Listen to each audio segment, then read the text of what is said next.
Tinatayang nasa higit 50 bilyong pisong alokasyon para sa flood control project sa Davao Region ang planong paimbestigahan ni House Committee on Public Accounts Chairperson at Bicol Saro Party List Representative Terry Ridon. Ayon kasi kay Representative Ridon, bagamat mayroong bilyong pondong inilaan, hindi pa rin nasosolusyonan ang pagbaha sa rehiyon. Batay sa datos ng City Engineering Office ng Davao, nasa 265 lugar ang lubog sa baha, bunsod ng mga nagdaang pag-ulan.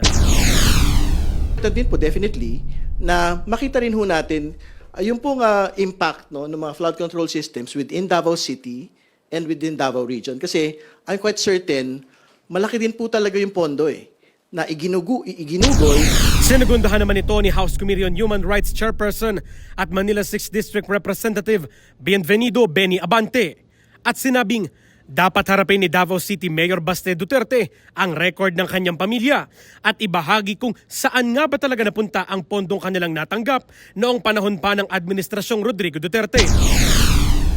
Magkano po yun nakuha? I-reveal niya kung magkano, kung saan ginamit ang pondong yan, kung paano ginamit yan, kung ilang bilyon ang napunta sa flood control project, at kung bakit malaki pa ang baha at Davao. Paglilinaw ni Abante, wala siyang inaakusahan.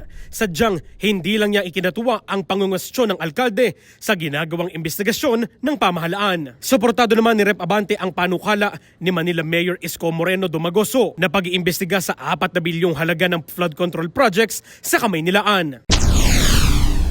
Sinusuportahan ko yung sinabi ng Mayor ng Manila na papaimbestiga niya. I support that. Kung nais niya, unahan niya yung distrito ko. Samantala, kapwa tiniyak naman ni Abante at House Deputy Speaker at La Union 1st District Representative Paulo Ortega V na walang anomalya at palpak na proyekto sa lugar na kanilang nasasakupan. Ayon kay Abante, tinitiyak niyang walang substandard at ghost project sa kanyang distrito. Para naman kay Representative Ortega, nagagamit ang lahat ng proyekto ng flood control sa kanilang lugar. At kung sakaling mapasama sa mga maiimbestigahan, ay wala silang itatagong kahit na anuman. Para sa totoong balita sa Bagong Pilipinas, Simon Ong, Congress News.